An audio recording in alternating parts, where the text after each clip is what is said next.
ജൽഫാർ എന്ന് പറഞ്ഞാൽ ഈ റാസൽ ഖൈമ ഏരിയ, അതിനാണ് ഈ ജൽഫാർ എന്ന് പറയുന്നത്. അത് പിന്നെ ഞാനത് ഗൾഫാറാക്കിയതാണ്.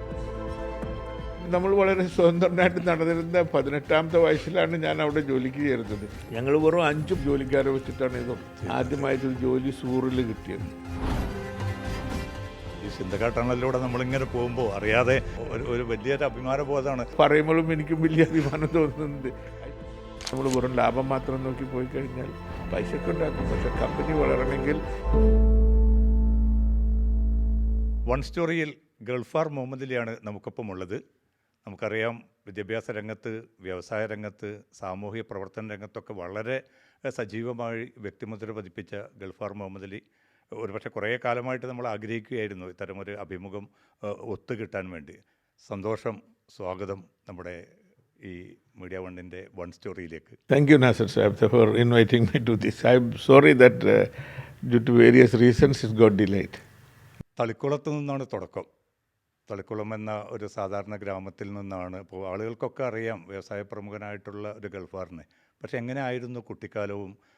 ഇത്തരമൊരു സ്വപ്നങ്ങളിലേക്കൊക്കെ എത്തിപ്പെടാവുന്നൊരു സാഹചര്യമൊക്കെ ഉണ്ടായിരുന്നു? അല്ല, കുട്ടിക്കാലം എല്ലാവരുടെയും കുട്ടിക്കാലം പോലെ തന്നെ അതേപോലെ നടന്നു. ഒരു വില്ലേജ് ജീവിതം, അവിടെ കളിച്ച് മാവുന്തോപ്പും കുളവും പുഴയും ഇതൊക്കെ കഴിച്ചിട്ടുള്ള ഒരു കുട്ടിയെ ജീവിതം. സാധാരണ ഞങ്ങളുടെ നാട്ടിലെ വില്ലേജിലെ മറ്റു കുട്ടികളോടൊത്ത് ജീവിച്ചു പോകുന്ന ഒരു കാലം. സ്കൂൾ, പ്രൈമറി സ്കൂളിൽ അവിടെ CMS സ്കൂളിൽ പഠിച്ചു. അത് കഴിഞ്ഞ് ഗവൺമെൻറ് സ്കൂളിൽ പോയി. അങ്ങനെ പ്രത്യേകിച്ച് അതിനെ പറ്റിയൊന്നുമില്ല. പക്ഷെ കുറച്ച് വികൃതിയൊക്കെ ഉണ്ടായിരുന്നു എന്ന് ആൾക്കാർ പറയുന്നത് കേട്ടിട്ടുണ്ട്. എൻ്റെ ഉമ്മ പറഞ്ഞതാണ് എനിക്ക് കുറച്ച് വികൃതിയൊക്കെ ഉണ്ടായിരുന്നു. അത് കഴിഞ്ഞിട്ട് പിന്നെ എൻജിനീയറിങ് നാട്ടിൽ നിന്ന് സിവിൽ ഇതിലെടുത്തു. അതെ, ത്രിപുര നമ്മുടെ പോളിടെക്നിക്കിൽ നിന്നാണ് ഫസ്റ്റ് ഡിപ്ലോമ എടുത്തത്. അന്നത്തെ കാലത്ത് 64 ഞാൻ SSLC പാസ്സാവുന്നത്. അത് കഴിഞ്ഞിട്ട് അന്ന് ആകെ ഒരു നമ്മളുടെ നാട്ടിലെ മണപ്പുറത്ത് ആകെ ഒരു പോളിടെക്നിക് ഒരു ഇൻസ്റ്റിറ്റ്യൂട്ടാണ് ഉള്ളത്. അന്ന് സമയത്ത് പഠിച്ചു കഴിഞ്ഞാൽ ആൾക്കാർ പോകുന്നത് വല്ല ടൈപ്പ് റൈറ്റിംഗ് ഇൻസ്റ്റിറ്റ്യൂട്ടിൽ ടൈപ്പ് റൈറ്റിംഗ് പഠിച്ചിട്ട് സെക്രട്ടറി ജോബ്, ടൈപ്പ് റൈറ്റിംഗ് സോഫ്റ്റ്വെയറിൻ്റെ അന്നത്തെ മെയിൻ ഈ വില്ലേജിലുള്ള കുട്ടികളുടെ ഒരു ചാൻസ്. പിന്നെ ചുരുക്കം ചില കുട്ടികൾ അവിടെ തൃശ്ശൂരോ മറ്റോ പോയി, ഇവിടെ സെൻറ്റ് തോമസ് കോളേജ് ഉണ്ട്, അവിടെയൊക്കെ പോകാൻ. പക്ഷെ അന്ന് അവിടെയൊക്കെ എത്തിച്ചേരാൻ വലിയ ബുദ്ധിമുട്ടാണ്. അന്ന് ബസ്സുകളില്ല, റോഡില്ല, അങ്ങനെ സൗകര്യം. അപ്പോൾ അടുത്തുള്ളത് ഈ പോളിടെക്നിക്കിലാണ്, അവിടെയാണ് പഠിച്ചത്. റോഡ് ബോർഡർ ഇതിലേക്കായിരുന്നു ആദ്യം. പിന്നെ അവിടുന്ന് പാസ്സായി 67 ഞാൻ പാസ്സായിട്ട് അന്നത്തെ കാലത്ത് ഒരുപാട് ഓപ്പർച്യൂണിറ്റീസ് ഈ border road organisation, general reserve engineering force എന്താ പറയുക, അതൊരു സെമി മിലിറ്ററി ഓർഗനൈസേഷനാണ്. അന്ന് നമ്മളുടെ ബോർഡറിൽ ഇപ്പോൾ ഈ ചൈന വാർ കഴിഞ്ഞ 62 ചൈനീസ് വാർ കഴിഞ്ഞതിന് ശേഷം നമ്മുടെ ബോർഡർ റോഡ് എന്ന് പറഞ്ഞ ഒരു ഓർഗനൈസേഷൻ ഉണ്ടാക്കിയിട്ട് എല്ലാ ബോർഡറിലേക്കും റോഡുകൾ ഉണ്ടാക്കുക എന്നുള്ള ഒരു ദൗത്യമാണ് അന്ന് സെൻട്രൽ ഗവൺമെൻറ് എടുത്തത്. അതിൽ പല പ്രൊജക്ട്സ് ഉണ്ട്. ഇപ്പോൾ നേഫ ഏരിയയിലേക്ക് ഉണ്ട്, ബീക്കൺ ഈ നമ്മുടെ പാകിസ്ഥാൻ ബോർഡറിലേക്ക് ഉണ്ട്, പിന്നെ ഈ നോർത്ത് ഈസ്റ്റ് ഫ്രണ്ടിയർ നേഫ ഏരിയയിലേക്ക് ഉണ്ട്. അപ്പോൾ എനിക്ക് അന്ന് ജോലി കിട്ടിയത് നേഫ ഏരിയയിലേക്കായിരുന്നു. എത്ര വർഷം അതിൽ? ഞാൻ 67 മുതൽ 70 വരെ ഉണ്ടായിരുന്നു. 3 വർഷം ജോലി ചെയ്തിരുന്നു. അത് നമ്മുടെ മുന്നോട്ടുള്ള യാത്രയിലൊരു വലിയൊരു ഇന്ധനമായിട്ട് മാറിയിട്ടുണ്ടാവും. അതെ, അതുവരെ നമ്മൾ വളരെ സ്വതന്ത്രനായിട്ട് നടന്നിരുന്ന 18ാമത്തെ വയസ്സിലാണ് ഞാൻ അവിടെ ജോലിക്ക് ചേരുന്നത്. 18ാമത്തെ വയസ്സിൽ ഇങ്ങനെ മിസോ ഹിൽസ് എന്ന് പറയുന്നത് അന്ന് വളരെ ഡിസ്റ്റർബ്ഡ് ഏരിയ ആയിരുന്നു. അന്ന് മിസോ റബൽസ് ഇൻഡിപെൻഡൻസിന് വേണ്ടി ഫൈറ്റ് ചെയ്തുകൊണ്ടിരിക്കുന്ന സമയം. അപ്പോൾ അതുകൊണ്ട് ഇപ്പോൾ അവിടെ ഒറ്റയ്ക്കൊന്നും ആരും പോകില്ല, വണ്ടി ഓടിച്ചൊന്നും പോകില്ല ഇന്ത്യ. അപ്പോൾ എപ്പോഴും ഏത് സമയത്തും റബൽ അറ്റാക്കോ പ്രതീക്ഷിക്കാം. അപ്പോൾ അന്ന് പോകുന്നത് ഇപ്പോൾ ബേസ് ക്യാമ്പ് എന്ന് പറഞ്ഞാൽ ആസാമിലെ സിൽച്ചർ എന്ന ടൗണിലാണ്. അവിടെയാണ് എല്ലാവരും എത്തി. അവിടെ നിന്നൊരു കോൺവോയ് മിലിറ്ററി അകമ്പടിയോട് കൂടിയിട്ട് ആണ് ഈ നമുക്ക് പോകേണ്ട സ്ഥലങ്ങളിലേക്ക് പോവുക. അപ്പോൾ അത് 10, 30, 40 വണ്ടികൾ ഒരുമിച്ച്, അതിൻ്റെ അനുസരിച്ച് അത്രയും പട്ടാളക്കാരും ഒക്കെ ഒരുമിച്ചുള്ള ഒരു കോൺവോയിലായിരിക്കും പോവുക. അതൊരു ദിവസം ഒരു 25 കിലോമീറ്ററേ അത് ടോട്ടൽ ഡിസ്റ്റൻസ്. 40 കിലോമീറ്ററിൽ ഒരിക്കലും കവർ ചെയ്യില്ല. അപ്പോൾ വളരെ ചെറിയൊരു പ്രായമാണ്, വേണമെങ്കിൽ എത്രയോ കാലം അതിൽ തന്നെ തുടരാമായിരുന്നു. പിന്നെ അവിടെ നിന്ന് ഒരു വഴിമാറ്റം എങ്ങനെയാണ് തീരുമാനിച്ചത്? അപ്പോൾ 67 മുതൽ 70 വരെ കഴിഞ്ഞുകൊണ്ടിരിക്കുമ്പോൾ ഈ 67 ഞങ്ങളുടെ നാട്ടിൽ നിന്ന് ഒരുപാട് ആളുകൾ ദുബായിക്ക് പോകുന്നത്. അന്ന് ദുബായ് ഒരു സ്വപ്നഭൂമിയാണ് അവിടെ. അപ്പോൾ ഗൾഫ് എന്ന് പറയില്ല, ദുബായ് എന്നേ പറയുള്ളൂ. അപ്പോൾ കുറച്ച് ആൾക്കാർ ദുബായിൽ പോയിട്ടുണ്ട്, അബുദാബിയിൽ പോയിട്ടുണ്ട്, പിന്നെ ബഹ്റൈനിലൊക്കെ പോയിട്ടുണ്ട്. അപ്പോൾ ആ ഒരു ഹരം നാട്ടിലുണ്ട്. അപ്പോൾ അന്ന് എല്ലാവരുടെയും ഒരു സ്വപ്നഭൂമിയാണ് ദുബായ്.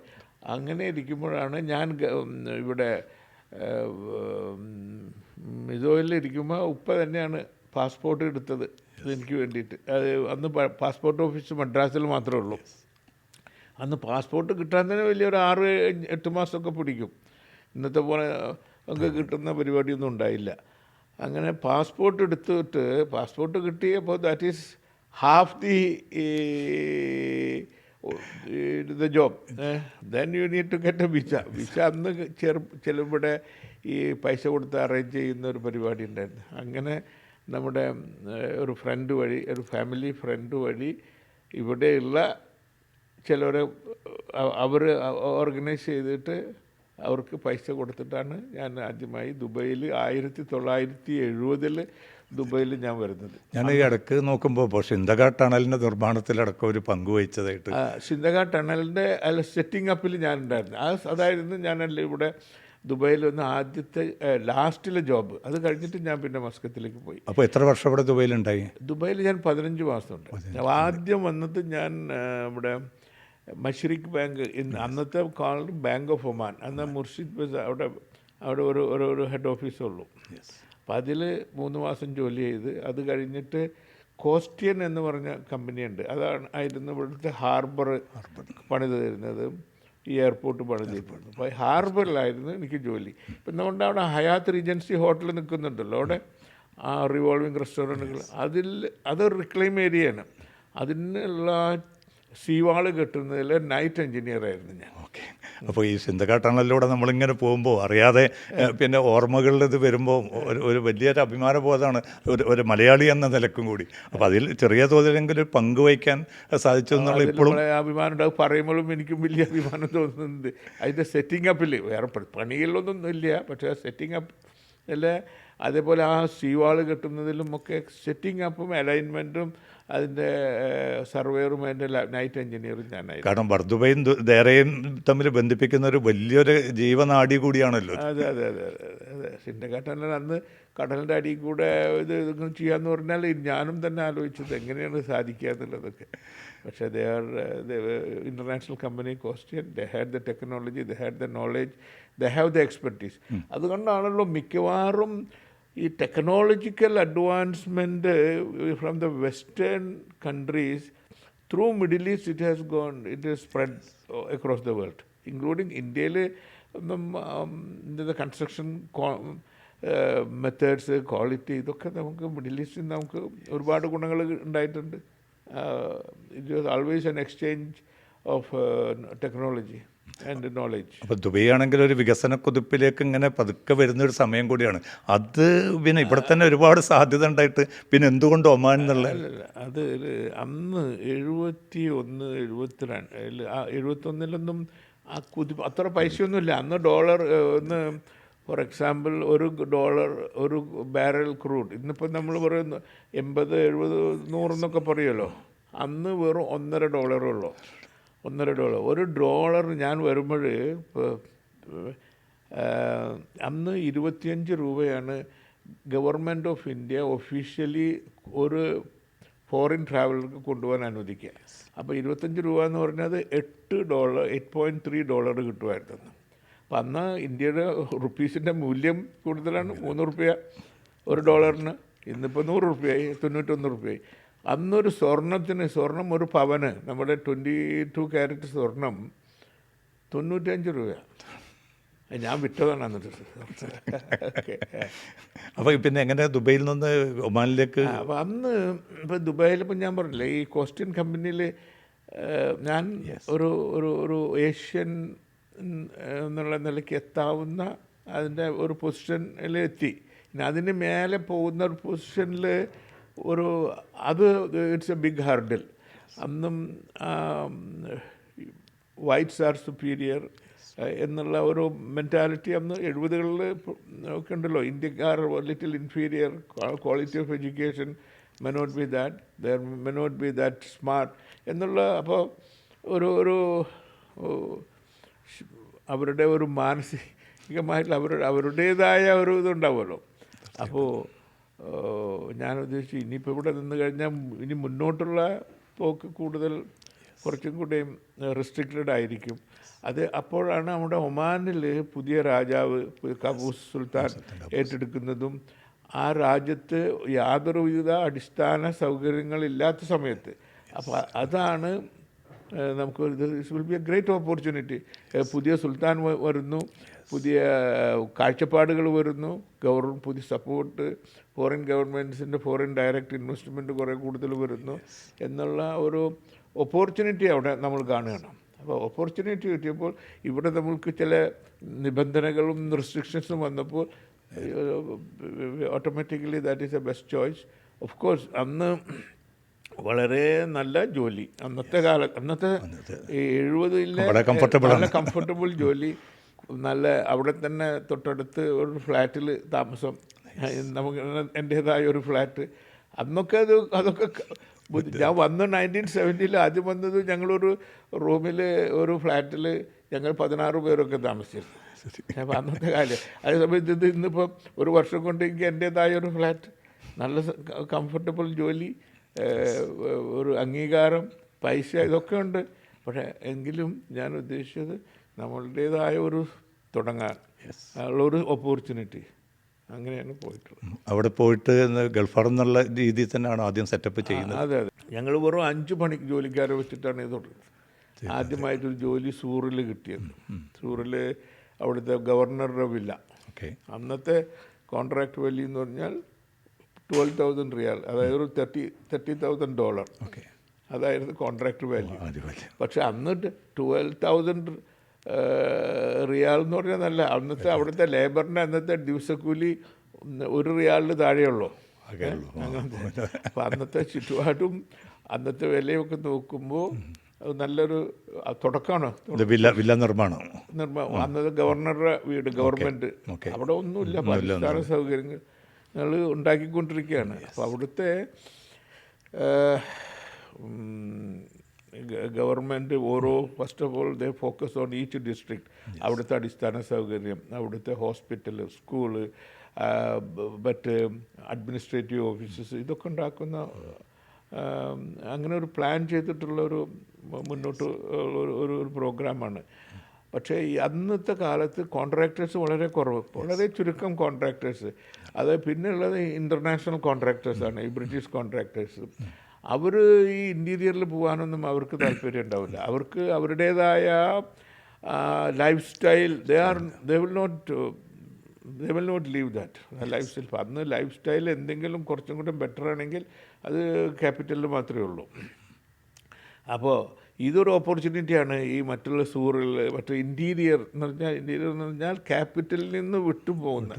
അപ്പോൾ അന്ന് സൂറിലേക്ക് പോകണമെങ്കിൽ അന്ന് കടൽ മാർഗ്ഗമേ ഉള്ളൂ. അപ്പോൾ അന്ന് ഞങ്ങൾ സൂറിലേക്ക് പോകുന്നത് രാത്രി മത്രേന്ന് ലോഞ്ചിൽ കയറിയാൽ പിറ്റേ ദിവസം കാലത്ത് സൂറിലെത്തും. അങ്ങനെ അവിടെയാണ് പണി. ആ സമയത്ത് ഗുജറാത്തികളും കുറച്ച് നല്ല, അവിടെ അന്ന് ഗുജറാത്തികൾ സെറ്റിലാണ്. ഗുജറാത്തികൾ കുറേ ബിസിനസ്സുകാരുണ്ട്. അവിടുത്തെ പലചരക്ക് കച്ചവടമൊക്കെ കൺട്രോൾ ചെയ്തിരുന്നത് ഗുജറാത്തികളാണ്. പക്ഷെ നമുക്കൊരു വലിയൊരു അവസരം തുറന്നു കിട്ടി സ്റ്റാർട്ടിങ്ങിൽ തന്നെ. അല്ല, അവസരം തുറന്നു കിട്ടി. നമുക്ക് ഒരു രാജ്യത്തിൻ്റെ അടിസ്ഥാന സൗകര്യ നിർമ്മാണം തുടങ്ങുന്ന ഒരു അവസരത്തിൽ നമ്മൾ അവിടെ ചെന്ന് തുടങ്ങുകയാണ്. അപ്പോൾ നമ്മൾ ഏറ്റെടുത്ത ഓരോരോ ജോലികളും അതേ സമയത്ത് നല്ല രീതിയിൽ ഭംഗിയായി മറ്റൊരു ബുദ്ധിമുട്ടില്ലാതെ നമ്മൾ തീർത്ത് കൊടുത്തിട്ടുണ്ട്. പിന്നെ ഈ വില്ലയിൽ നിന്ന് പിന്നെ നമ്മൾ റോഡ് ഉൾപ്പെടെയുള്ള ഏറ്റവും വലിയ പ്രൊജക്റ്റുകളിലേക്ക് മാറുകയാണ്. അത് പിന്നെ കാലക്രമേണ കുറേശ്ശെ വലുതായി നമ്മൾ അങ്ങ് പിന്നെ നമ്മളതൊരു ഡൈവേഴ്സിഫൈ ചെയ്ത് എല്ലാവിധ മേഖലകളിലും നമ്മളുടെ പണി ചെയ്യാനുള്ള ഒരു കോമ്പിറ്റൻസി, കേപ്പബിലിറ്റി നമ്മൾ ഉണ്ടാക്കിയെടുത്തു. ഈ ഗൾഫാർ എന്നുള്ള ഈ ഒരു പേരെങ്ങനെ വന്നു? ഗൾഫാർ എന്ന് പറഞ്ഞ പേര് തുടക്കം എന്ന് വെച്ചാൽ ജൽഫാർ എന്നാണ് ഈ അറബിയിൽ പേര്. ഈ ജൽഫാർ എന്ന് പറഞ്ഞാൽ ഈ റാസൽ ഖൈമ ഏരിയ, അതിനാണ് ഈ ജൽഫാർ എന്ന് പറയുന്നത്. അത് പണ്ട് കാലത്ത് ഒമാൻ്റെ ഭാഗമാണ് എന്നാണ് അവിടുത്തെ അവർ വിശ്വസിച്ചിരുന്നത്. കാരണം മസൻഡം ഏരിയയുടെ തൊട്ടടുത്താണല്ലോ. അത് കഴിഞ്ഞാൽ അപ്പോൾ അത് പിന്നെ ഞാനത് ഗൾഫാറാക്കിയതാണ്. അതിൽ സുൽത്താൻ കാബൂസിൻ്റെ ഒരു പെർസ്പെക്റ്റീവ് അല്ലെങ്കിൽ അദ്ദേഹത്തിൻ്റെ ഒരു ദീർഘവീക്ഷണവും നമ്മുടെ ഈ കമ്പനിയുടെ വളർച്ചയ്ക്ക് വലിയൊരു മുതൽക്കൂട്ടായിട്ടുണ്ടാവും. അത് അദ്ദേഹം വളരെ ഒരു ദീർഘവീക്ഷണമുള്ള ഒരു രാജാവായിരുന്നു. ഓരോ പ്രദേശത്തും പോയി ആ അവിടുത്തെ നാട്ടുകാരെ കണ്ട് അവരുടെ ആവശ്യങ്ങൾ മനസ്സിലാക്കി അതിനനുസരിച്ച് ഒരു 5 ഇയർ പ്ലാൻ ഉണ്ടാക്കുക. നമ്മുടെ വരുന്ന ബഡ്ജറ്റ് നമുക്ക് വരുമാനം അനുസരിച്ചുള്ള ചിലവ് ചെയ്യാൻ അതനുസരിച്ച് ഒരു അലോക്കേഷൻ അവിടെ ചെയ്ത്. ഇപ്പോൾ അന്ന് സ്കൂളൊന്നുമില്ല. അന്ന് ഞാൻ ചെല്ലുന്ന കാലത്ത് രണ്ട് സ്കൂള് ഇവിടെ ഒമാനിലുള്ളൂ. അപ്പോൾ നമുക്ക് സ്കൂൾ വേണം, ഹോസ്പിറ്റൽ വേണം, ഇലക്ട്രിസിറ്റി വേണം, വെള്ളം വേണം, റോഡ് വേണം, ഗവൺമെൻറ് അഡ്മിനിസ്ട്രേഷൻ വേണം, സ്പോർട്സ് ഫെസിലിറ്റീസ് വേണം. ഇതൊക്കെ ഓരോ ഡിസ്ട്രിക്റ്റിനും ഓരോ സ്ഥലത്തും ആവശ്യമായിട്ടുള്ള സാധനങ്ങൾ അദ്ദേഹം അതിൻ്റെ ഫോക്കസ് ചെയ്ത് ഡെവലപ്പ് ചെയ്തിട്ടുണ്ട്. ഈ ടൈം ബൗണ്ടായിട്ടും പ്രൊഫഷണലായിട്ടും ഏറ്റെടുക്കുന്ന ഈ വർക്കുകളൊക്കെയും പൂർത്തീകരിക്കാൻ സാധിച്ചു എന്നുള്ളതായിരിക്കും ഒരു പക്ഷേ ഗൾഫാറിനെ അടയാളപ്പെടുത്തുന്ന പ്രധാന ഘടകം. ഗൾഫാറിനെ പോലെ പല കമ്പനികളും ഉണ്ടായിരുന്നു. നമ്മൾ കുറച്ചും കൂടെയും കാര്യക്ഷമമായി വർക്ക് ചെയ്തു. നമ്മൾ വളരെ ഫോക്കസ്ഡ് ആയിരുന്നു. വേറെ അങ്ങോട്ടും ഇങ്ങോട്ടുമുള്ള പരിപാടികളൊന്നുമില്ല. ഇതിൽ ഫോക്കസ് ചെയ്തിരുന്നു. നമ്മൾ ക്ലയൻറ്റിൻ്റെ സ്പെസിഫിക്കേഷൻ അനുസരിച്ച് നമ്മളെല്ലാം സത്യസന്ധമായി ജോലി ചെയ്ത് സമയത്തിന് തീർത്ത് കൊടുത്തുകൊണ്ട് നല്ലൊരു പേരുണ്ടാക്കാൻ. നമുക്ക് ഏതൊരു കാര്യത്തിനും ചെയ്യുമ്പോഴും നമ്മൾക്ക് വിശ്വാസമുള്ള വേണം. ആ വിശ്വാസം ഇത് പൈസയിലൊന്നും ഒതുങ്ങണതല്ല. പൈസയ്ക്ക് അതിനൊരു വില മതിപ്പിക്കാൻ പറ്റില്ല. ഞാനും നിങ്ങളും തമ്മിലുള്ളൊരു വിശ്വാസം എന്ന് പറഞ്ഞാൽ that is the greatest asset. We cannot put a value to it. Either you trust me or you don't trust me. വളരെ പ്രധാനപ്പെട്ടൊരു ഘടകമാണ്. അതെ.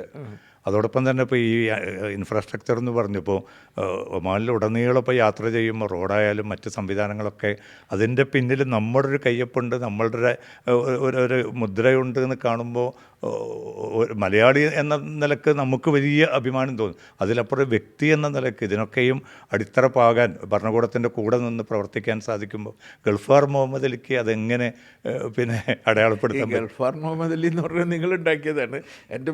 അത് ഗൾഫാർ കമ്പനിയാണ്. അപ്പോൾ അത് നമ്മൾ ഒരു വർക്ക് ചെയ്യുമ്പോഴും ഇപ്പോൾ ഒരാളെ ഐഡൻറ്റിഫൈ ചെയ്യണമെങ്കിൽ പെട്ടെന്ന് നമ്മുടെ ഇവിടുത്തെ അന്നത്തെ ഒമാനീസോ അവർക്ക് 3 പേരുണ്ട്. സാലിം, സയ്യിദ്, അൽഫൻ, അലറീം, അങ്ങനെ ഒരു 3-4 പേരുണ്ടാവില്ലേ. അങ്ങനെയാണ് അവരറിയുക. കബീല വെച്ചിട്ടാണ്. നമ്മൾ മുഹമ്മദ് അലി എന്ന് പറഞ്ഞ ഒരു പേരാണ്. അപ്പോൾ മുഹമ്മദ് അലി ഗൾഫാർ എന്ന ഒരു നാട്ടുകാർ ഉണ്ടായി അത് തിരിച്ചറിയാൻ വേണ്ടി ചെയ്തതായിരിക്കും. പക്ഷേ ഒമാനികൾ എന്നുള്ളത് നമ്മളിപ്പോഴും പല ഗൾഫ് രാജ്യങ്ങളിലും അറബ് രാജ്യങ്ങളിലൊക്കെ യാത്ര ചെയ്യുമ്പം ഒമാനികൾക്ക് വിനയവും ഈ കഠിനാധ്വാനവും ഇതൊക്കെ കുറേ കൂടി കൂടുതലായിട്ട് തോന്നിയിട്ടുണ്ട് പലപ്പോഴും. അത് എൻ്റെ focus money making was not my mission. കൂടുതൽ ആ രാജ്യത്തിന് ഗുണമാവണം, അവിടുത്തെ ജനങ്ങൾക്ക് ഗുണം ചെയ്യണം.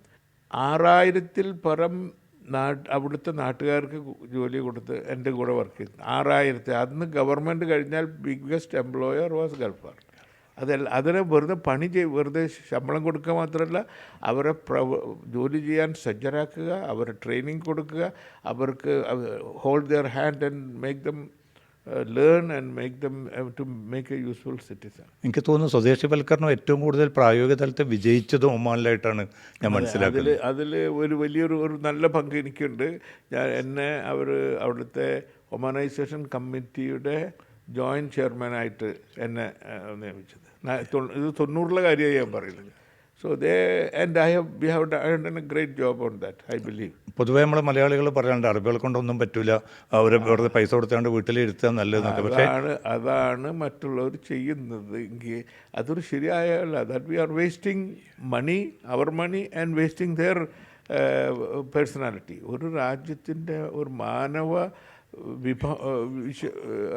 ഹ്യൂമൻ റിസോഴ്സസ് അത് യൂട്ടിലൈസ് ചെയ്യാൻ പറ്റിയില്ലെങ്കിൽ പിന്നെ ദർ ഇസ് നോ പോയിൻറ്റ്. നമുക്ക് ഏതൊരു രാജ്യത്തും 3 natural resources and human resources. ഇത് അവിടെ ഒമാനിൽ അത്രയധികം ഓയിലൊന്നുമില്ല. അവർക്ക് നല്ല ഇത് വിസ്താരമായ ഇതുണ്ട്. It's a big country. There is a lot of opportunities there. അപ്പോൾ അതിന് ആളുകളും നമ്മൾ അവരെ യോഗ്യരാക്കിയില്ലെങ്കിൽ പിന്നെ വെറുതെ വിൽക്കോ. അതിന് ഏത് മെത്തേഡായിരുന്നു സ്വീകരിച്ചത്? ഇവർക്ക് ട്രെയിനിങ് വേണ്ടി വരും, ഒരു പെർസ്പെക്റ്റീവ് ചിലപ്പോൾ ഇത് മാറ്റേണ്ടി വരും. അതിനൊക്കെ എന്ത് മെത്തേഡായിരുന്നു? അതിന് ഫസ്റ്റ് ഓഫ് ഓൾ നമ്മുടെ തന്നെ mind set, they are human resources are the strength of any company. അവരെ നമ്മൾക്ക് കൊണ്ടുവരണമെങ്കിൽ ഒരുപക്ഷെ നമുക്ക് അവരെ ട്രെയിനിങ്ങിന് വേണം, അവർക്ക് ഓപ്പർച്യൂണിറ്റീസ് കൊടുക്കണം, അവരെ you have to hold their hand hold ചെയ്തിട്ട് അവർ നമ്മൾ ഉദ്ദേശിച്ചത് എന്തോ അവർക്ക് അതിന് പ്രാപ്തരാക്കാനുള്ള ആ സന്മനസ്സും ആ സഹിഷ്ണുതയും ഒക്കെ നമ്മളിലുണ്ടാവണം. അല്ലെങ്കിൽ നമ്മൾ വെറും ലാഭം മാത്രം നോക്കി പോയി കഴിഞ്ഞാൽ പൈസയൊക്കെ ഉണ്ടാക്കും, പക്ഷേ കമ്പനി വളരണമെങ്കിൽ നമ്മളിതെല്ലാം ഗവൺമെൻറ് എന്തൊക്കെ ചെയ്യണമോ, ഗവൺമെൻറ് എന്തൊക്കെ ഉദ്ദേശിക്കുന്നുവോ നമ്മൾ അതനുസരിച്ച് പോയാൽ നമ്മളെ അംഗീകരിക്കും, നമുക്ക് സപ്പോർട്ട് ചെയ്യും. Because we are doing there job also. അപ്പോൾ ആ ഒരു ഘട്ടത്തിലൊക്കെയും ഒമാനിൽ തന്നെ ആയിരുന്നു തുടക്കത്തിലൊക്കെയും പൂർണ്ണമായ ശ്രദ്ധ കേന്ദ്രീകരിക്കും. എനിക്ക് തോന്നുന്നു പിന്നെ MFAR ഒക്കെ വരുന്നത് 92 കൂടിയാണ്, 92-ലാണ് MFAR തുടങ്ങി 96-ലേക്കാണ്. അപ്പോൾ അത്രയും കാലം പരമാവധി പിന്നെ ഒമാനിൽ തന്നെ കേന്ദ്രീകരിച്ചിട്ട് മുന്നോട്ട് പോകുക എന്നുള്ളതായിരുന്നു തീരുമാനം. ഒമാൻ അന്ന് വളരെ നല്ല ഡെവലപ്പ്. ഈ 70, 80, 90-കളിലൊക്കെ Oman was the shining star among the Gulf. ഒരുപാട് മലയാളികളോ അല്ലെങ്കിൽ ഇന്ത്യക്കാരും ഒരുപാട് ബിസിനസ് സാധ്യതകളുണ്ടായിരുന്നു ഒമാനിലായിരുന്നു. അന്നൊന്നും ദുബൈയിലോ അബുദാബിയിലും അത്ര ഓപ്പർച്യൂണിറ്റീസ് ഉണ്ടായിട്ടില്ല. അപ്പോൾ ഒമാനിൽ നല്ലൊരു സാധ്യത ഉണ്ടായിരുന്നു തോന്നുന്നു. നല്ല പിന്നെ ഈ ഓയിൽ പ്രൈസസ് ഇപ്പോൾ മേലോട്ടും താഴോട്ടും പോകുന്നതനുസരിച്ചായിരിക്കുമല്ലോ ഗവൺമെൻറ്റിൻ്റെ വരുമാനം, അതനുസരിച്ചായിരിക്കും അവരുടെ ബഡ്ജറ്റ് അലോക്കേഷൻ, അതനുസരിച്ചായിരിക്കും ജോലിക്ക് വരുന്നത്. അതിൽ നമ്മൾ ചെയ്യാൻ പോകുന്ന അന്നും ഈ ലോക്കൽ കമ്പനീസിന് ചെയ്യാവുന്ന ഒരു ലിമിറ്റുണ്ട്. അതിൻ്റെ ഒരു വോളിയൂമും അവരുടെ കപ്പാസിറ്റിയും കേപ്പബിലിറ്റിയും ഉണ്ട്. അത് കഴിഞ്ഞ് പോണതൊക്കെ ഇൻ്റർനാഷണൽ കമ്പനികൾക്കാണ്. ആ ഇൻ്റർനാഷണൽ കമ്പനി ആ ലെവലിൽ എത്തിക്കഴിഞ്ഞാൽ നമ്മൾക്കും പിന്നെ വി ക്യാൻ കോമ്പീറ്റ്. അവർക്ക് അന്നൊക്കെ ഈ ഇൻ്റർനാഷണൽ അവരുടെ പ്രൈസ് റേഞ്ച് വേറെ ആയിരിക്കും. അപ്പോൾ ആ ലെവലിലേക്ക് എത്താനും അവരോട് കിടപിടിച്ച് അവരെ അതിൽ നിന്ന് മുന്നോട്ട് പോകാനും നമ്മൾക്ക് സാധിച്ചു എന്നുള്ളത് I feel proud about it. അതോടൊപ്പം തന്നെ ഒരു സ്ഥാപനത്തിൻ്റെ വളർച്ചയുടെ ഘട്ടത്തിൽ ഇൻറ്റേണലായിട്ടിപ്പോൾ ജീവനക്കാരെ പിന്നെ അവർക്കൊരു കൃത്യമായിട്ടുള്ളൊരു ദിശാബോധം കൊടുക്കുക, ട്രെയിനിങ് കൊടുക്കുക, പുതിയ സങ്കേതങ്ങൾ അവരെ പരിചയപ്പെടുത്തുക, ആ അപ്രോച്ചൊക്കെ എങ്ങനെയാണ് ഗൾഫാർ ഇത്ര വിജയകരമായിട്ട് ആവിഷ്കരിച്ച് നടപ്പാക്കിയത്? നമ്മളുടെ ജോലിക്കാരാണ് നമ്മളുടെ പ്രധാന അസറ്റ്. അവരെ മോട്ടിവേറ്റ് ചെയ്യാനും അവരെ ട്രെയിൻ ചെയ്യാനും അവരെ അതിന് പ്രാപ്തരാക്കാനും നമ്മൾ ഒരു പ്രത്യേക ശ്രദ്ധ ഉണ്ടാവണം. നമ്മളുടെ അന്നത്തെ നാട്ടിൽ നമ്മളുടെ അത്ര അധികം കോമ്പിറ്റൻ്റ് ആയുള്ള ആൾക്കാർ ഒന്നും ഉണ്ടായിരുന്നില്ല. പക്ഷേ they are trainable, they are competent, they are adoptable, they will adapt to any situation and any adversities. ആ റെസിലിയൻസ് ഒക്കെ നമ്മുടെ ആൾക്കാർക്ക് മറ്റുള്ളവരെ അപേക്ഷിച്ച് കുറച്ചും കൂടെ ബെറ്ററാണത്. അപ്പോൾ അതിന് കൃത്യമായിട്ടുള്ളൊരു പദ്ധതി വെച്ചിട്ട് തന്നെ അതെ, അവരെ മോട്ടിവേറ്റ് ചെയ്യണം. First of all you have to treat them as your asset, not as ഇതെന്താ മാർക്കറ്റിൽ മേടിക്കാൻ കിട്ടുന്ന സാധനമല്ലല്ലോ. നമ്മൾ if you build that human relationship പക്ഷെ വളരെ ഡീൽ വിത്ത് ദം, ആ ഒരു ഹ്യൂമൻ വേ ഉണ്ടല്ലോ, ഒരു ഹ്യൂമൻ ടച്ച്. നിങ്ങൾക്ക് പൈസ ഒന്നും തരണ്ട, ഒന്നില്ലെങ്കിൽ എന്താ അമ്മയുടെ വിശേഷം എന്താണ്, that it's connect to the people, അല്ലെങ്കിൽ വീട്ടിൽ ആളുടെ എന്തൊക്കെയുണ്ട് വിശേഷം എന്നൊക്കെ നമ്മളൊരു ഹ്യൂമൻ ടച്ച് എന്തിനും കൊണ്ടുവരണം. ആ ഒരു connectivity, we are a part of it, we are a big family. അന്ന് കാലത്തൊക്കെ ഈ ഗൾഫിൽ വരുമ്പോൾ ഇവിടെ എന്താ ഉള്ളത്? ഒന്നുമില്ല. ഒരു എൻ്റർടൈൻമെൻറ്റ്, അന്നൊരു സിനിമക്കാർ വരുന്നു പറഞ്ഞാൽ വലിയ കാര്യമാണ്. അല്ലെങ്കിൽ നമ്മുടെ പള്ളിയിൽ നിന്ന് പിന്നെ ഉസ്താദ് മുസ്ലിയാർ വേറെ നാട്ടിൽ നിന്ന് വരുന്നു എന്ന് പറഞ്ഞാൽ വലിയ കാര്യമാണ്.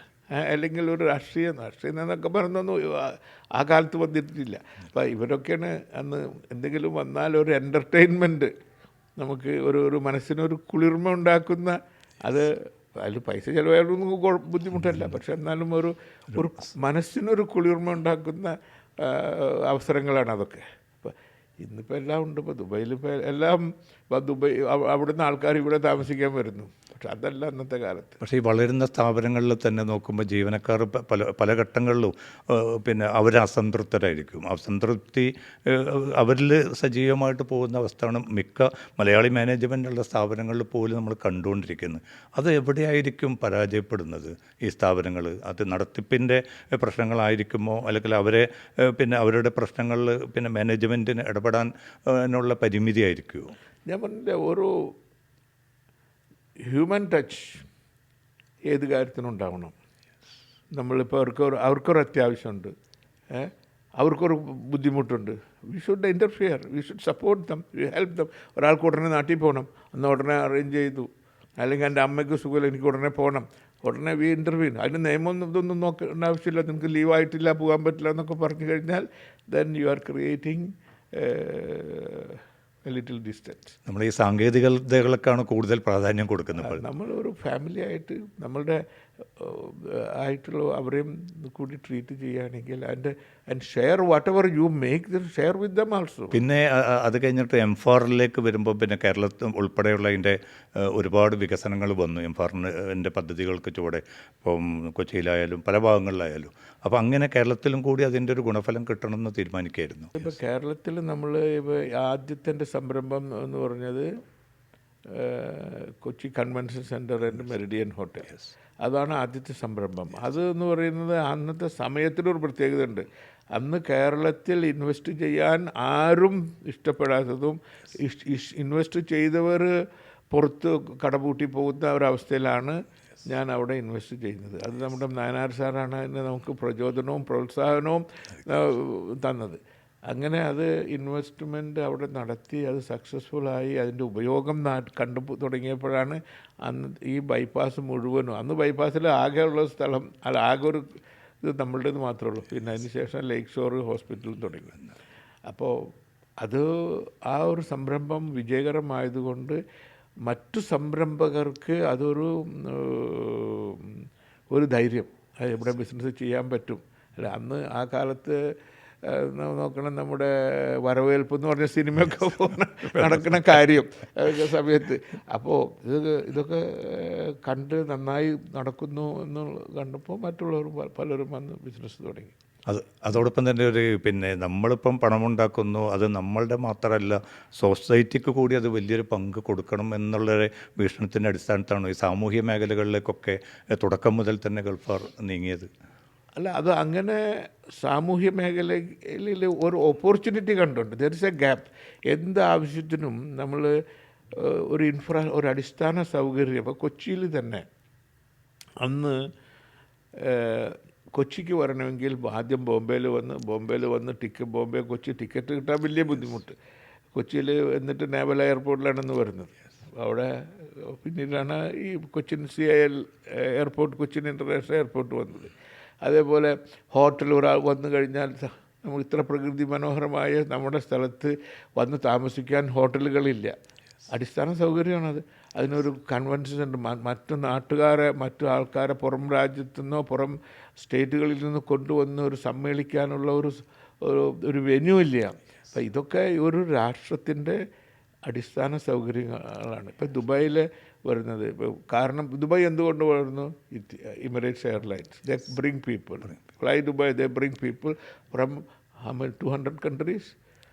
അവിടെ വന്നാൽ convention, exhibition, anything. So you create all these things. That is A part of infrastructure. ഇവിടുത്തെ ഭരണകർത്താക്കൾ അവരുടേതായ ഫ്രീഡവും ഒക്കെ അവർക്കുണ്ട്, എന്ത് ചെയ്യാം. നമ്മുടെ ഒരു ഡെമോക്രാറ്റിക് ഗവൺമെൻറ് അല്ലേ, അത് നമുക്ക് ചോദിക്കാനും we have an accountability. You cannot ഇവിടെ പൈസ ഉള്ളവന് മാത്രമുള്ള ഒരു സൗകര്യം നോക്കാൻ പറ്റുമല്ലോ. അടിസ്ഥാന സൗകര്യം നമ്മുടെ താഴേക്കുള്ള ഓരോരുത്തർക്കും കിട്ടണ്ടേ. അപ്പോൾ അതിലേക്ക് കൊടുക്കുമ്പോൾ പിന്നെ ഈ സൊസൈറ്റി എന്നുള്ള നിലയ്ക്കിപ്പോൾ വിദ്യാഭ്യാസ മേഖലയാണ് ഏറ്റവും കൂടുതൽ ശ്രദ്ധ പതിപ്പിക്കുന്ന മറ്റൊരു രംഗം. ഞാൻ പറഞ്ഞില്ലേ, ഗാന്ധിജിയുടെ വാക്ക് വെച്ചാൽ if India has to develop, it has to happen through the rural India. When the people of the youngsters of rural India are empowered, then only our country can grow. That is a basic statement, and that statement is still valid. So one has to focus. If you don't have education, ഇപ്പം ഇന്നും നമ്മുടെ India രാജ്യത്ത് പലയിടത്തും ഈ അടിസ്ഥാന സൗകര്യ സ്കൂളുകളില്ല. നമ്മുടെ കേരളത്തിൽ തന്നെ ഉണ്ടായിരുന്നില്ല. അത് നമ്മളുടെ സാമൂഹ്യ പ്രവർത്തകരും മതനേതാക്കന്മാരും രാഷ്ട്രീയ നേതാക്കന്മാരും കൂടി ഒരുമിച്ച് വന്നതിന് ശേഷമാണ് സ്കൂളുകളും കോളേജുകളും നമ്മുടെ നാട്ടിൽ ഉണ്ടാക്കാൻ സാധിച്ചത്. പണ്ട് കാലത്ത് നമ്മളുടെ ഇപ്പോൾ വടക്കൻ മലബാറിൽ നോക്കണമെങ്കിൽ കുട്ടികൾ അധികം എഡ്യൂക്കേഷണൽ ഇൻസ്റ്റിറ്റ്യൂഷൻ ഉണ്ടായില്ല. MES വന്നു, മുസ്ലിം ലീഗ് അധികാരത്തിൽ വന്നു, പിന്നെ നമ്മുടെ മതനേതാക്കന്മാർ ഇവിടെ ഗൾഫിൽ വന്ന് അവർ കണ്ടു നമ്മൾ വിദ്യാഭ്യാസം കൊണ്ട് എന്തൊക്കെ ഗുണങ്ങൾ ഇത് ആളുകൾക്ക് ഉണ്ടായിട്ടുണ്ട്. വിദ്യാഭ്യാസം ഇല്ലാത്തവൻ്റെ ശമ്പളം എത്രയാണ്, വിദ്യാഭ്യാസം ഉള്ളവൻ്റെ ശമ്പളം എത്രയാണ്, ഇതൊക്കെ കണ്ട് അവരും ബോധവാന്മാരായി തയ്യാറായി. ഇനിയും അതേപോലെ പണ്ടത്തെ ആ യാഥാസ്ഥിതിക മനസ്ഥിതിയിൽ നിന്ന് മാറിയെങ്കിലേ നമുക്ക് മുന്നോട്ട് പോകാൻ പറ്റുള്ളൂ എന്നുള്ള ഒരു ബോധം, അതിനുവേണ്ടി പ്രവർത്തിക്കാനുള്ള ഒരു ധൈര്യം, എൻ്റെ ഒരു ഉത്സാഹമൊക്കെ ഉണ്ടായപ്പോഴാണ് നമ്മൾ നാട്ടിലെ ജനങ്ങളും കുറേ സ്ഥാപനങ്ങളൊക്കെ ഉണ്ടാക്കാൻ കഴിഞ്ഞത്. അതിലിപ്പോഴും മത്സരിച്ചിട്ടാണല്ലോ നിങ്ങൾ ഓരോ സമുദായത്തിൻ്റെ വിഭാഗത്ത് അതിലെ മറ്റ് സെക്ഷൻസായിട്ട് തിരിഞ്ഞ് നമ്മളൊരു മത്സര ബുദ്ധിയോടുകൂടി ചെയ്തപ്പോഴാണ് നമ്മൾക്ക് അതിലൊരു വലിയ പെട്ടെന്ന് തന്നെ ഒരു അഭിവൃദ്ധി ഉണ്ടായത്. ഇപ്പോൾ PM ഫൗണ്ടേഷനൊക്കെ ആരംഭിക്കുകയും അത് ഒരുപാട് കുട്ടികൾക്ക് വിദ്യാഭ്യാസ രംഗത്ത് വലിയ തുണയാവുകയും ചെയ്തു. അതും പിന്നെ ഈ ഒരു സോഷ്യൽ കമ്മിറ്റ്മെൻറ്റിൻ്റെ ഭാഗമായിട്ട് തന്നെ ആവിഷ്കരിച്ചതായിരുന്നു. അന്ന് PM ഫൗണ്ടേഷൻ തുടങ്ങുന്ന സമയത്ത് അന്ന് അതിനൊരു കാരണമുണ്ട് പ്രത്യേകിച്ച്. അന്ന് നമ്മളുടെ ഇപ്പോൾ ബാക്ക്വേർഡ് കമ്മ്യൂണിറ്റീസിൽ നിന്ന് ഈ higher professionals, management professionals, engineers, ഈ അക്കൗണ്ടൻസ്, അതൊന്നും വലിയ ഒരു ശതമാനം ഉണ്ടായിരുന്നില്ല. വളരെ ചുരുക്കം, വിരലിലെണ്ണാവുന്ന ചില ആളുകൾ മാത്രം. ചാർട്ടേഡ് അക്കൗണ്ടൻറ്റ് നോക്കുകയാണെങ്കിൽ അന്ന് 2-3 ആൾക്കാരെ അറിയുള്ളൂ. കൊല്ലത്തൊരു റഹീം സാഹിബ് ഉണ്ടായിരുന്നു, എറണാകുളത്തൊരു റഹീം സാഹിബ്, അനദർ റഹീം സാഹിബ്, പിന്നെ ചെറിയ കുറച്ച് ആൾക്കാർ. അതേപോലെ ഈ കോമ്പറ്റേറ്റീവ് എക്സാമിനേഷൻ, ബാങ്കിങ് എക്സാമിനേഷൻ, അവിടെ ജോലി ചെയ്യാൻ ആൾക്ക് മുസ്ലിം സമുദായത്തിൽ ഹറാമാണെന്ന് ധരിച്ചിരുന്ന ഒരു അങ്ങനത്തെ ആയിരുന്നു മനോഭാവം. അപ്പോൾ ഈ മേലെ അഡ്മിനിസ്ട്രേറ്റീവ് തസ്തികകളിൽ ഈ പിന്നോക്ക സമുദായത്തിൽ, മുസ്ലിം സമുദായം മാത്രമല്ല മറ്റ് പിന്നോക്ക സമുദായക്കാരും അതിൽ നിന്ന് കുറേ അകലെയായിരുന്നു. ഇപ്പോൾ ആ അകൽച്ചയ്ക്ക് കുറേ കുറവ് വന്നിട്ടുണ്ട്. കുറേ കുട്ടികൾ, പ്രത്യേകിച്ച് അന്ന് PM ഫൗണ്ടേഷൻ തുടങ്ങുന്ന സമയത്ത് 88-ൽ ആദ്യമായിട്ടൊരു വിവരം അറിയണ്ടേ എന്താണ് സ്ഥിതി. അപ്പോൾ നമ്മൾ അഡ്വർടൈസ്മെൻറ്റ് ചെയ്തിട്ട് 60% മാർക്ക് കിട്ടിയ അന്ന് മുസ്ലിം കുട്ടികൾ, പിന്നോക്ക സമുദായത്തിലുള്ള കുട്ടികളെ അവർക്ക് വിളിച്ചു വരുത്തി ഒരു അംഗീകാരം കൊടുക്കുക എന്നുള്ള ഒരു പരിപാടി ഉണ്ടായിരുന്നു കൊല്ലം തോറും. നമുക്ക് കിട്ടിയത് 27 കുട്ടികളാണ്. മലപ്പുറം ആ ഏരിയയിൽ നിന്ന് കിട്ടിയത് 2 കുട്ടികളാണ്. കേരളം ആകണി ഞാൻ ഈ പറയുന്നത്. ഇന്ന് അതേ സമയത്ത് ഈ പ്രാവശ്യത്തും 8000 ആപ്ലിക്കേഷൻ, അതും 60 അല്ല 96% ഉള്ളവർ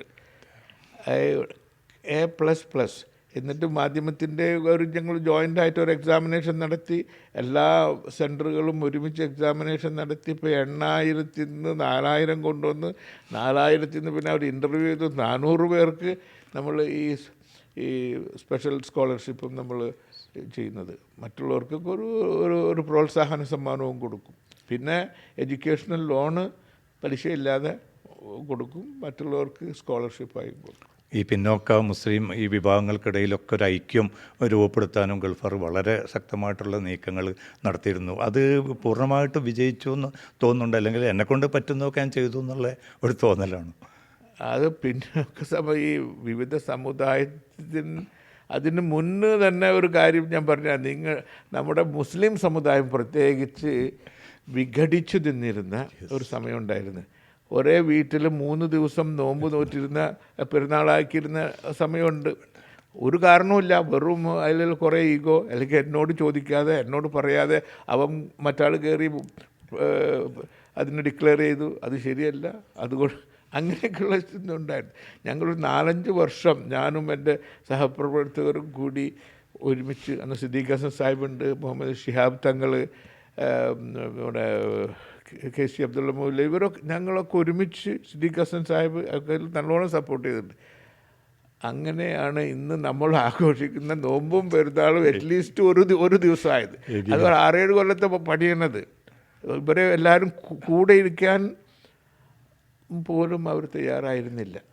അന്നത്തെ സ്ഥിതിയൊക്കെ മാറി. അന്ന് നമ്മൾ അങ്ങോട്ടും ഇങ്ങോട്ടും ചെളിവാരി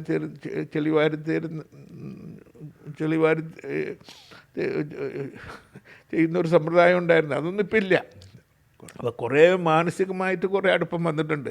അതിപ്പോൾ എല്ലാവരും ഒരുമിച്ച് കെട്ടിപ്പിടിച്ച് നിൽക്കണമെന്നൊന്നും നമ്മൾ പറയില്ല. പക്ഷേ ഒരു സമുദായത്തിന് അത് ഒരു ഗുണകരമായ ഒരു അന്തരീക്ഷം ഉണ്ട്. അതേ സമയത്ത് അതുപോലെ തന്നെ മറ്റ് നോർത്ത് ഇന്ത്യയിലുള്ള പോലെ ഈ ഒരു ഹെയ്റ്റ്രഡ് അല്ലെങ്കിൽ ഒരു വിദ്വേഷ മനസ്ഥിതിക്ക് ഇവിടെ തുടക്കം കുറിക്കാൻ ആഗ്രഹിക്കുന്ന ചിലരുടെ പ്രവർത്തനങ്ങൾ, പക്ഷേ സമീപകാലത്ത് ആ വിഭജനം കൂടിയിട്ടില്ലേ? അതെ, അതിനൊരു തടയിടാൻ നമ്മൾക്ക് സാധിക്കണം എന്നുള്ള ഒരു ഉദ്ദേശത്തോടു കൂടിയാണ് മതസൗഹാർദ്ദ സംഘടന കൗൺസിൽ ഫോർ കമ്മ്യൂണിറ്റി കോഓപ്പറേഷൻ എന്ന ഒരു സംഘടനയ്ക്ക് രൂപം നൽകിയത്. അതിലും നമ്മുടെ മുസ്ലിം നേതാക്കന്മാർ ഞാനൊക്കെ ഉണ്ടെന്ന്, പക്ഷേ പ്രവർത്തിക്കുന്നവരും പിന്നെ അതിനൊരു ഡയറക്ഷൻ കൊടുക്കുന്ന ഒരു ബോഡി തന്നെ നമ്മളിലുണ്ട്. അത് മുസ്ലിം സമുദായത്തിലുണ്ട്, മറ്റു സമുദായങ്ങൾക്കുണ്ട്. ഈ എല്ലാ സമുദായങ്ങളെയും ഏകോപിച്ച് നമ്മളുടേതായ ഒരു സംഘടന അതിന് പ്രവർത്തനം ചെയ്തുകൊണ്ടിരിക്കുന്നുണ്ട്. അതിപ്പോൾ നമ്മൾ കാണാനൊന്നും ഇല്ല. നമുക്കിപ്പോൾ ഈ അതിൻ്റെ മറ്റ് ശാഖകൾ മറ്റ് ഡിസ്ട്രിക്റ്റിലൊക്കെ തുടങ്ങിയിട്ടുണ്ട്. അപ്പോൾ എന്തെങ്കിലും പ്രശ്നം വരുമ്പോഴല്ലേ നമ്മൾ പ്രശ്നം വരാൻ പോകുമ്പോൾ, ഇപ്പോൾ മൊനമ്പത്ത് ഇഷ്യൂ ആയാലും അതിൽ നമ്മൾ ഇടപെട്ടിട്ടുണ്ട്. പിന്നെ നിർമ്മല കോളേജിലെ പരിപാടികൾ, മറ്റ് ചില wherever there was some flare up വരാൻ സാധ്യതയുള്ള സമയത്ത് we intervene and we try to nip the bud from പ്രത്യേകിച്ച് ക്രിസ്ത്യൻ മുസ്ലിം ഈഴവ വിഭാഗങ്ങൾക്കിടയിലൊക്കെ ഒരു ഐക്യം കേരളത്തെ സംബന്ധിച്ചിടത്തോളം കൂടുതൽ പ്രാധാന്യമുള്ള ഒരു സമയം കൂടിയല്ലേ?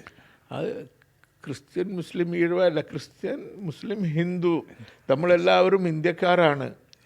നമ്മളുടെ identity India, we are Indians എന്നുള്ള ഒരു മനസ്ഥിതി നമ്മുടെ എല്ലാവരുടെയും മനസ്സിൽ കൊണ്ടുവന്നെങ്കിൽ മാത്രമേ നമ്മുടെ രാജ്യത്തിന് പുരോഗതി ഉണ്ടാവുള്ളൂ. അല്ലെങ്കിൽ ഞാനൊരു മുസ്ലിമാണ്, നിങ്ങളൊരു ക്രിസ്ത്യാനിയാണ്, മറ്റ് ഹിന്ദു ആണ് എന്നൊക്കെ പറഞ്ഞ് നടന്നാൽ വിഭജന മനസ്ഥിതി അത് പണ്ട് കാലത്ത് നമ്മളെ ഭരിക്കാൻ വേണ്ടി അന്ന് നമ്മുടെ റൂളിംഗ് എലീറ്റ് ഉണ്ടാക്കിയ വിഭജനം ആണ് നമ്മളിപ്പോഴും കൊണ്ടു നടക്കുന്നത്.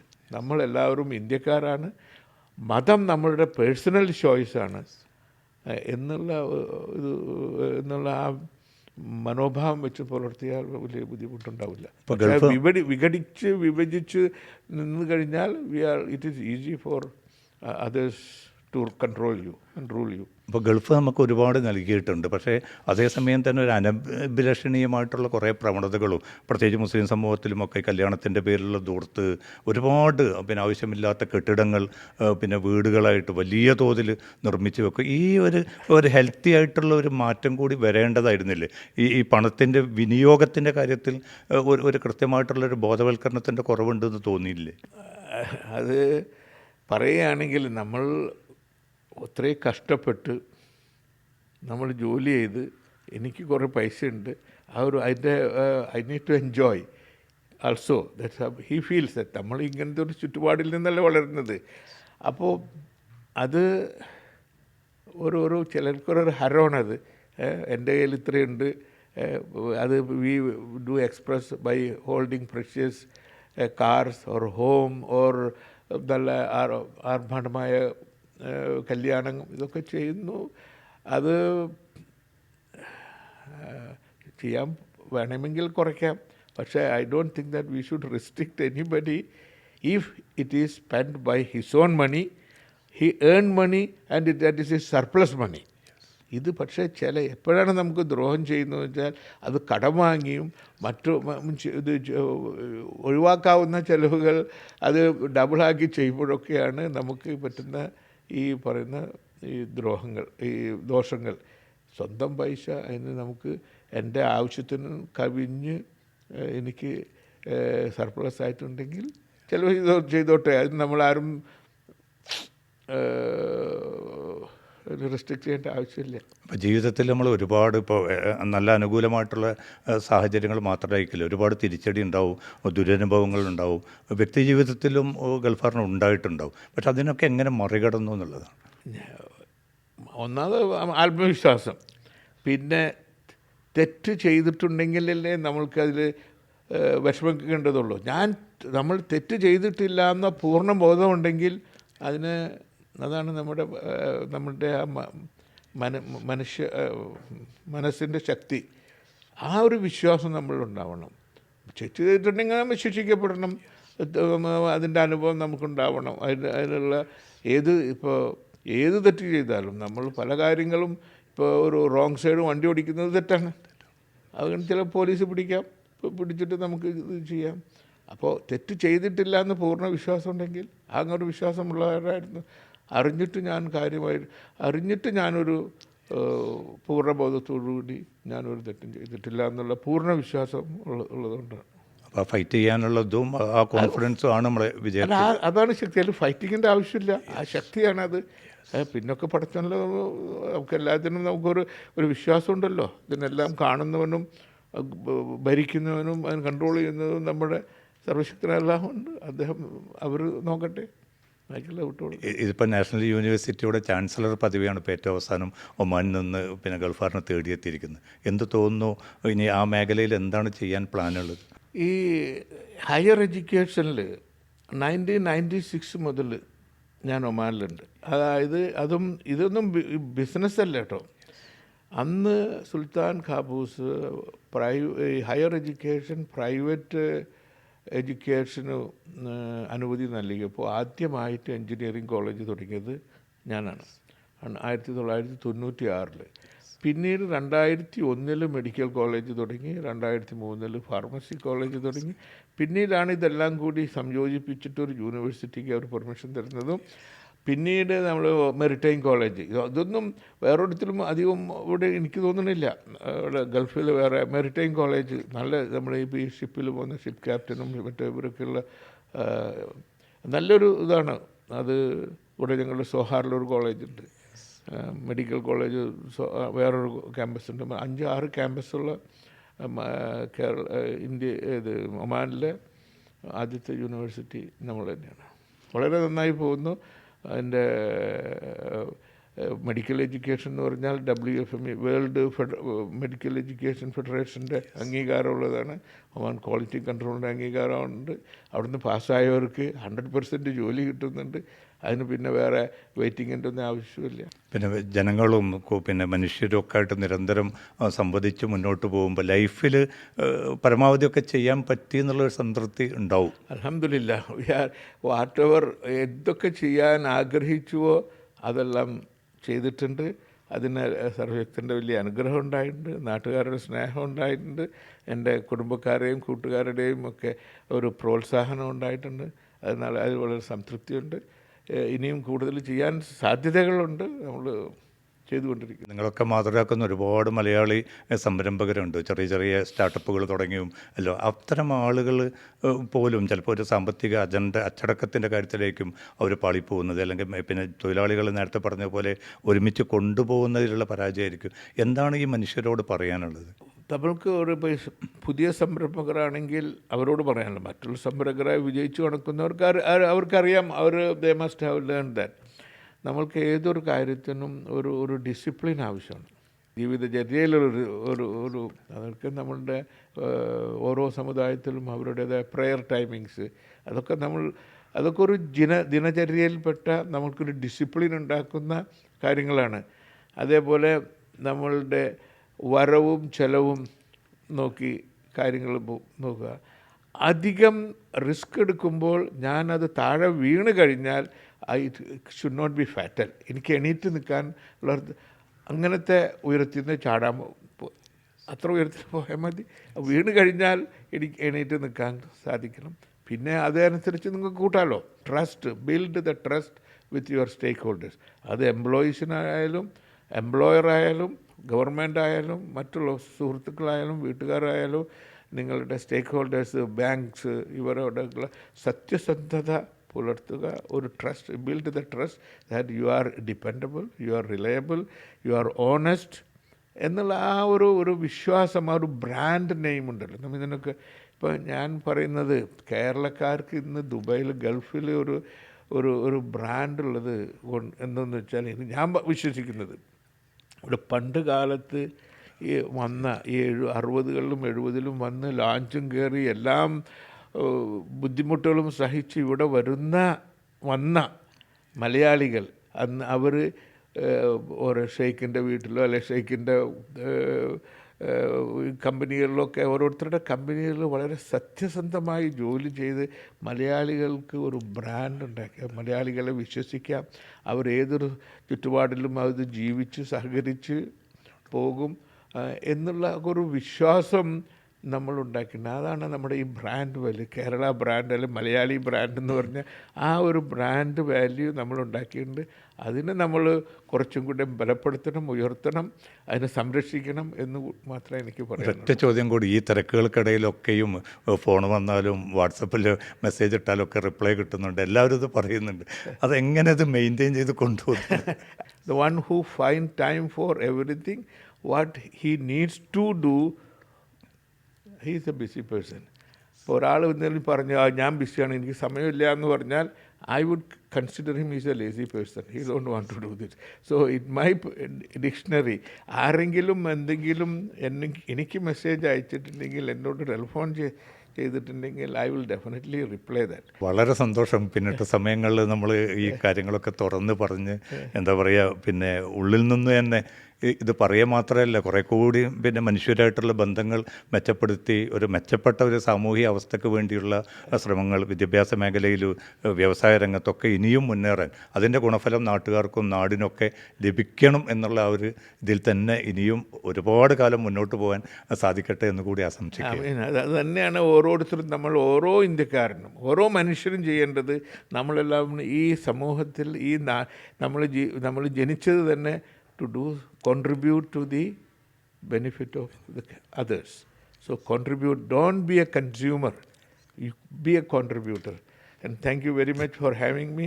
വളരെ സന്തോഷമുണ്ട് മീഡിയ വണ്ണിൽ വരാനും നിങ്ങളോട് സംസാരിക്കാനും കഴിഞ്ഞതിൽ സന്തോഷമുണ്ട്. എല്ലാവിധ ആശംസകളും. വളരെ സന്തോഷം. Thank you.